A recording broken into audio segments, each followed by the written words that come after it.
On August 29, 1970, Police Commissioner Rizzo staged multiple raids on Panther offices around the city.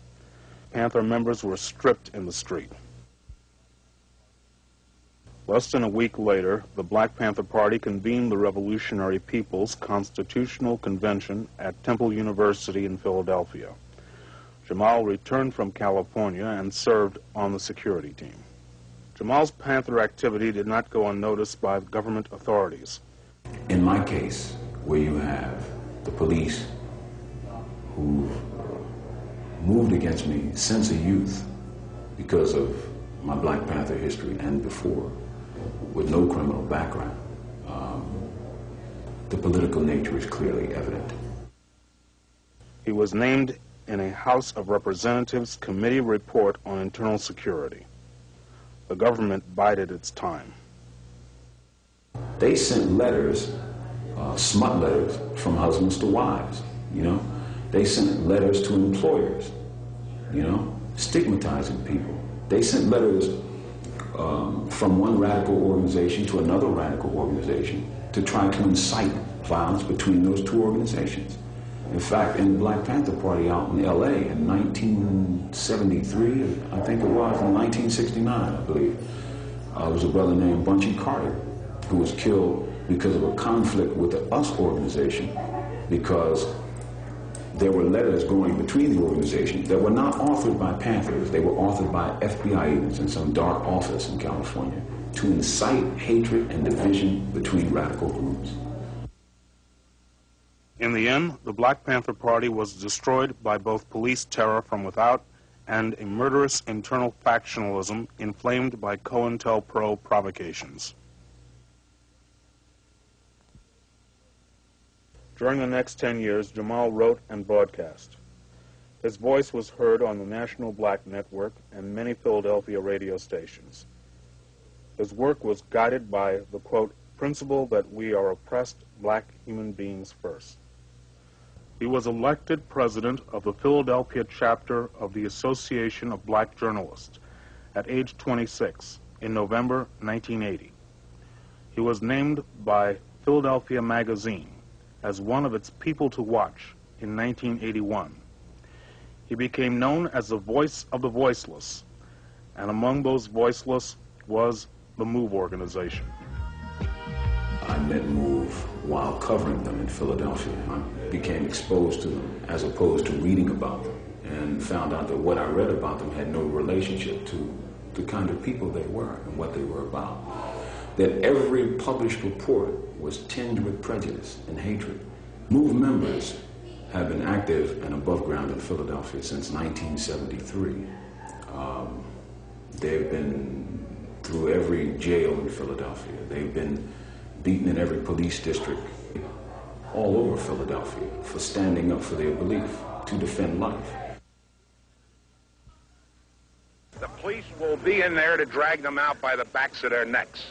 There will be a confrontation this time. There will be no barricades. I don't know. It's up to them whether there's no barricades, Mike. They're going to be taken by force if they resist. No question about that. Children or not. In 1978, Frank Rizzo escalated the war on the MOVE organization. The MOVE commune in Philadelphia's Powelton Village was razed by police bulldozers. An army of police fired untold rounds into the house despite the presence of children. Former Panther Delbert Africa was savagely beaten. Kicking him on the head. I have no idea. I couldn't see. Get up! Cops, you're making a mistake doing that. Your ass, they are. During the police crossfire, one cop was killed.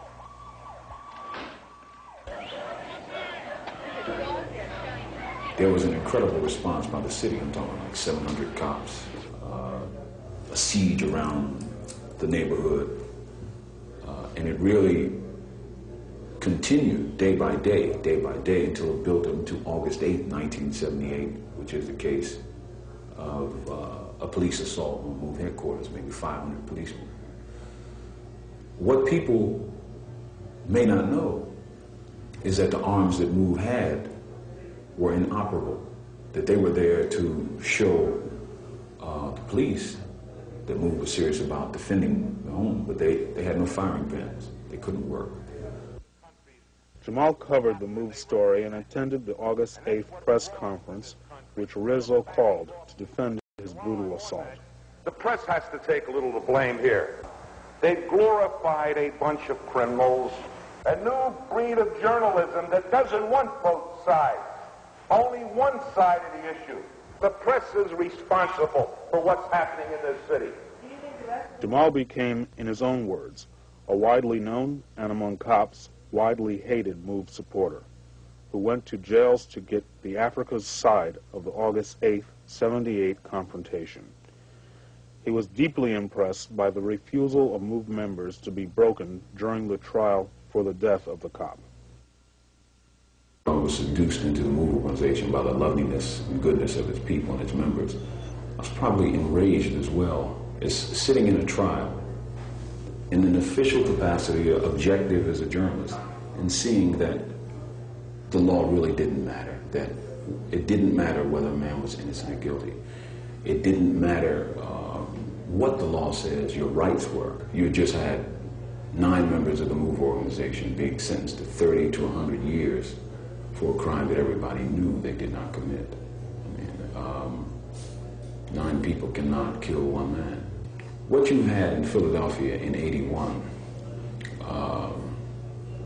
was the naked state judicial terrorism of the Philadelphia judiciary against the Move organization. It was like, let's wipe them out. It's impossible for me to say what my feelings were in that time. Sitting in a courtroom, seeing that kind of naked injustice, it rankled me to the core. In 1985, the state's vendetta against Move culminated in Mayor Wilson Good's bombing of the Osage Avenue house, which left 11, including 5 children, dead.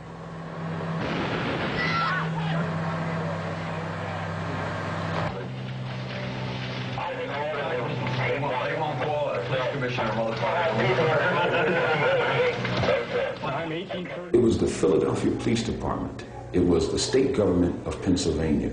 It was the FBI, the ATF of the U.S. government who bombed Move people on May 13, 1985. But no one would call any of those organizations or their employer, the U.S. government, terrorists. But why weren't they? They created mass murder, Holocaust, in a major city in America, and not one of them have ever been charged with any crime at all. Only Ramona Africa, guilty only of survival, is in jail following May 13, 1985. Because he was an outspoken partisan of the oppressed and defender of the Move organization, at age 26, Jamal was well known throughout the city. On December 9, 1981, he was accused of the killing of a cop on the streets of Philadelphia. Jamal saw a cop beat his brother, who had been stopped for an alleged traffic violation. Jamal rushed in, taking a near-fatal bullet in the stomach. When the smoke cleared, the cop was dead. Jamal was sitting on a curb, bleeding profusely.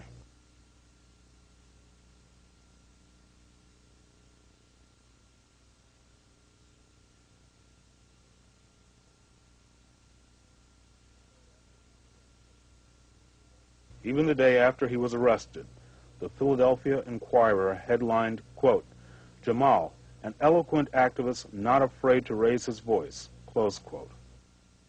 I was charged with homicide of a police officer in Philadelphia. I was convicted of murder in the first degree and sentenced to death